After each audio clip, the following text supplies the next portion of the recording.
For hours on end, Kennedy had been grappling with restlessly traversing from one room to another, her mind consumed by the weighty decision before her.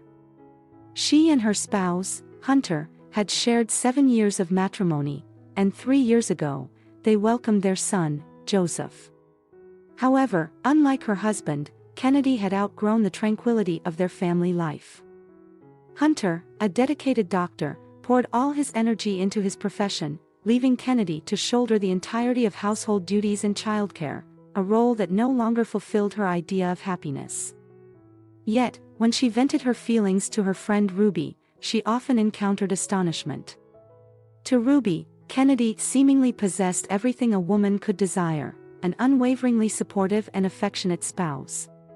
"Ruby, please try to empathize with my perspective," Kennedy implored, her efforts to convey her inner turmoil proving futile. "The passion between us has dwindled, and I yearn to experience desire from other men. I want to embrace life to the fullest. Look around us, our friends are forging exciting paths. Arya took off with Caleb, finding new love, and Bella embarked on a London adventure. I too long for something akin to that.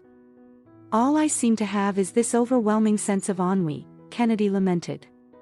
"You see, Bella's parents are still providing for her, and she's unburdened by the responsibilities of a husband. Meanwhile, Arya, well, she's with a significantly older man. And then there's you, Ruby, bald and pot-bellied, trying to make objections." Ruby couldn't help but find Kennedy's words somewhat startling. "But why does that matter?" she asked. "Your husband is young, handsome, and, from what you've said, quite successful. Shouldn't that be enough?" Kennedy sighed deeply. "But what's the use? I'd rather be with a bald-headed, pot-bellied man who would whisk me away on adventures and fulfill my every desire." Ruby found it difficult to comprehend such sentiments, as she herself had never entertained the thought of another man while married.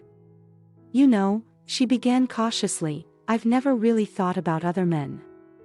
"I can't forget about Eli," Kennedy finally admitted. Ruby was taken aback when she heard Kennedy mention her ex-boyfriend. "Are you serious? Eli is nothing like your husband. Why would you suddenly think of him? You broke up a long time ago, and if I remember correctly, he left town." Kennedy appeared puzzled. "I thought so too, but he came back," she revealed. "I bumped into him downtown, and you wouldn't believe what he's become now. He was always handsome, but now he's even more attractive. He's so stylish, rugged, and incredibly fit. His hair looks amazing," Kennedy gushed. "The moment I laid eyes on him, I felt like I'd lost my senses. He invited me to a cafe, and we sat down, discussing everything. It turns out he's been through a divorce, no children, and he's a CEO at a major company. He travels all over the world. It's so exciting." Ruby nodded somewhat ambiguously. "Well, maybe," she replied, "but I still don't understand why this matters so much to you." Kennedy wore a meaningful expression on her face as she responded, "Because, Ruby, we were once together. The same day we first met, he called me, and I went to him. And we've been together ever since." Ruby found it difficult to believe that Kennedy had chosen to embark on such a path. She tried to reason with her, appealing to her sense of morality. "Kennedy, Hunter doesn't deserve to be treated this way. You're so fortunate to have a husband. But if he finds out, just think about the consequences. You won't be able to keep it hidden for long." Kennedy's anger flared as she retorted, "Nothing will happen if you simply keep quiet. Just don't say a word, or our friendship will be over." It was evident that Kennedy was both desperate and determined. Ruby decided to keep silent, not because of Kennedy's threats, but because of her deep concern for Hunter. She didn't want to cause him any distress. After that conversation, she distanced herself from her friend for quite a while. But Kennedy wasn't overly concerned about her rift with Ruby, as all her thoughts were now consumed by Eli and the weighty decision before her. Eli was about to embark on an extended business trip to France and had extended an invitation for Kennedy to join him. Kennedy attempted to explain that she couldn't leave her young son at this moment. However, Eli emphasized that such an opportunity to start anew wouldn't come again. He logically argued that her child could be cared for by his father, and it was high time she began to prioritize herself, especially since another proposal like this from him was unlikely. Now, Kennedy was in a frantic flurry around the apartment, either packing her belongings or pausing to nervously clasp her hands together.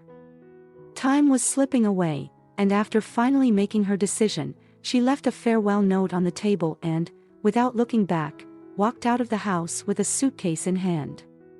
On that evening, just a few hours before the workday was to end, Hunter received an unexpected call from the nursery school.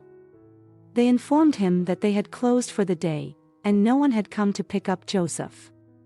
Puzzled and unable to fathom why Kennedy hadn't collected their son, Hunter requested the teacher to hold on and wait for a while.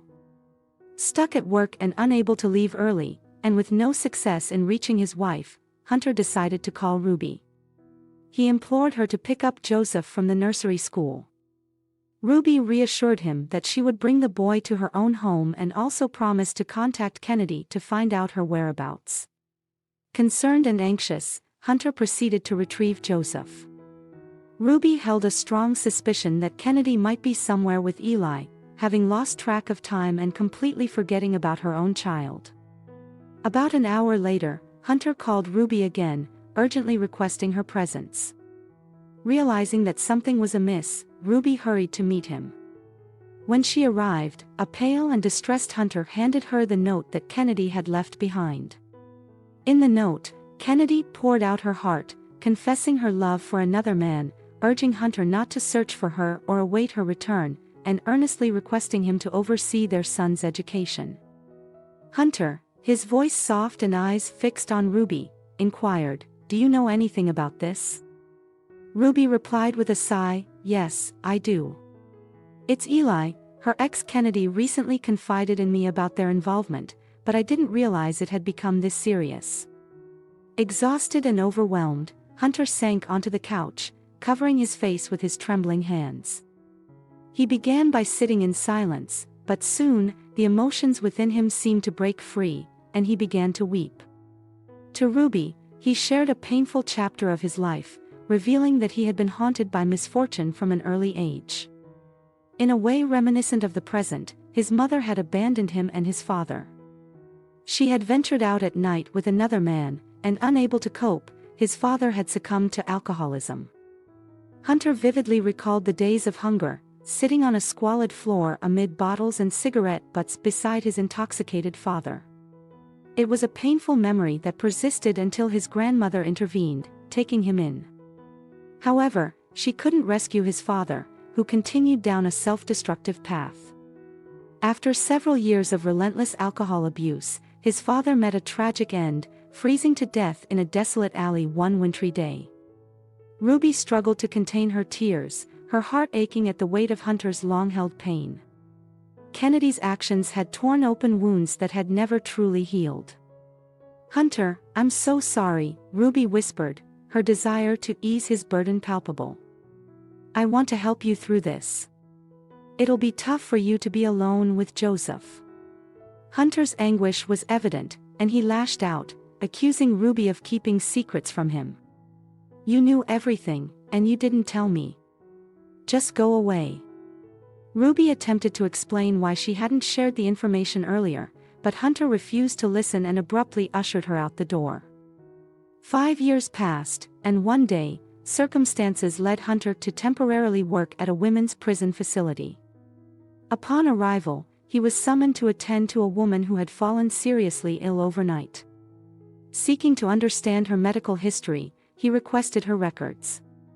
As he gazed upon the name written on the file, he turned pale and sat in silence for a moment, grappling with the shock of what had transpired. Gathering his composure, he resolutely entered the room to attend to the new patient. The woman lay on a drab, washed-out sheet, her face contorted with unbearable suffering. As Hunter beheld her, he couldn't help but hear the plaintive cries of a little boy, tears streaking down his face as he peered through a rain-soaked window, yearning for his mother, missing her profoundly, unable to comprehend why she had left him. And now, this woman who had once abandoned him as that desperate little boy was lying before him, engulfed in agonizing pain. "Well, hello, Mom," Hunter murmured, his voice strained, his gaze locked onto the woman's clouded eyes. She stiffened, raised herself slightly, and peered intently into the face of the doctor leaning over her.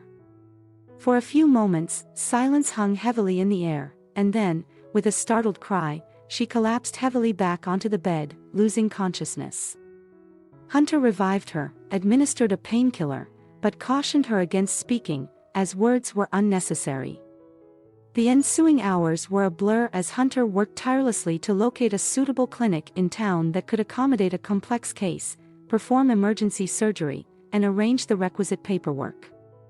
All the while, his mother scrutinized him, her eyes tracing every contour of his face, her sunken and wrinkled cheeks bathed in ceaseless tears. She struggled to fathom that the striking man before her, a respected doctor, was indeed her own flesh and blood, the son she had once callously abandoned for an undeserving man. Her mind raced back to how life had, in turn, mercilessly dealt with her for that choice. The man for whom she had forsaken her family had proven to be a traitor, subjecting her to unimaginable suffering. On account of him, she had been ensnared in a significant financial fraud.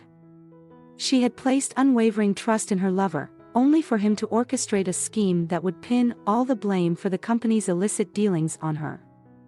After deftly handling the case and removing her from his life, he swiftly married a younger woman, purchased an extravagant house, and started a family. Following her initial incarceration, Hunter's mother had relentlessly pursued her deceitful former lover. She had one singular objective: to unearth the reasons behind his treacherous actions, driven by the enduring love she once felt for him. When she eventually arrived at his residence, her emotions erupted, accusing him of betrayal. Yet, he merely regarded her with silence, a sardonic sneer curling his lips, before ultimately summoning the police. Her former lover falsely accused her of assault, generously bribed the investigator, and as a result, she found herself facing a new sentence. Even though it was glaringly evident that the case was fabricated, no one seemed to care, and she had no one to turn to for assistance. Consequently, she ended up back behind bars, plagued by thoughts of her husband and son. In her mind's eye, she often recalled the image of Hunter as she had last seen him on the day she left, an undernourished boy with large gray eyes, his pale face framed by unruly hair that stuck out in every direction. Now, he stood before her, a grown and striking man, well-educated, and bearing a noble profession. The woman couldn't help but wonder if, despite her departure, her husband had managed to provide their son with a good education. She attempted to conjure an image of her ex-husband as he might appear now. Over the years, he had likely aged and turned gray, and she harbored an ardent desire to bid him farewell. Realizing that her chances of survival were slim, even after undergoing surgery, she clung to the hope that thanks to her son's medical expertise, she might have a few more months to implore his forgiveness. When Hunter entered the ward to inquire about his mother's condition, she called out to him, just as she had when he was a child, tenderly, lovingly. Hunter's heart quivered at the sound, as if all those long years of pain and agonizing memories had suddenly evaporated. He approached her bed, fetched a chair, and sat down beside the ailing woman. "Son, please forgive me for everything. I bear immense guilt, but if God has allowed me to see you at the end of my life, I beseech you to find it in your heart to forgive me," she implored. With a heavy heart, Hunter replied, "Mother, there's nothing to forgive. I've long since come to terms with the past, and I hold no anger toward you. I'm just deeply saddened that you've endured so much pain and lost everything that mattered to you. It seems you never found happiness." Tears streamed down his mother's weary face, and Hunter did his best to provide comfort. They engaged in a lengthy conversation, during which Hunter shared details of his life and the fate of his father. Upon learning that he had been raised by his grandmother and that her husband had succumbed to alcoholism and eventually passed away a few years after her departure, the woman bitterly admitted that her actions had caused suffering not only to her son but also to her own husband. Overwhelmed by her helplessness, her own foolishness, and the cruelty she had exhibited, the woman poured out the story of her sorrowful life to her son. Hunter's heart ached with compassion for this woman who had been slow to recognize her own mistakes. The following day, he and Joseph paid her a visit, and tears welled in the woman's eyes. 3 months later, she passed away. In her final moments, Hunter remained by her side. He held her hand and spoke with tenderness, all the while grappling with the pain that had lingered in his heart, now consuming him. A year went by, and one morning, as Hunter prepared for work, the doorbell rang unexpectedly. Puzzled by the early hour, he opened the door to find Kennedy standing there, wearing a somewhat sheepish smile. "Hunter," she began, her voice laced with remorse, "forgive me. I know you still love me, and I truly want to prove that I love you too. I've come to realize that since we parted ways." "Really? And it took you a mere 7 years to come to that realization? Why not 10 or 15? Hunter responded with a hint of bitterness in his voice. Kennedy blinked repeatedly, clearly caught off guard by his response. She had been confident that her husband still harbored feelings for her and eagerly awaited her return, so his reaction came as an unwelcome surprise. In an attempt to justify herself, Kennedy reminded Hunter about their son, but suddenly, Ruby emerged from the room, and Kennedy swiftly grasped the situation. Ruby spoke with calm assurance, stating, "Kennedy, this isn't your family anymore, it's mine. You chose to walk away from what you had. Hunter and I now have 2 wonderful sons, Joseph and Andrew, and we're expecting a girl." She gently stroked her belly, revealing the news of her pregnancy. Kennedy's anger flared, and she yelled that Joseph was her son, accusing Ruby of shamelessly usurping her family. Ruby gently reminded Kennedy that she had always treated Joseph as her own son, serving as his godmother, and was fully committed to raising him into a good man who would never be abandoned, in contrast to his own mother. Just then, a drowsy Joseph emerged from the room and inquired, "Mom, who is that woman?" Ruby embraced the boy and then led him back into the room. Kennedy stood there in disbelief, her eyes searching Hunter for any sign of sympathy or understanding, but all she encountered was his mocking gaze. Hunter spoke, his grin carrying discomfort. "Do I really need to explain anything to you?" "I don't know. I thought you would forgive me," Kennedy replied, her voice tinged with regret. "I am his mother," Kennedy asserted, her voice filled with conviction.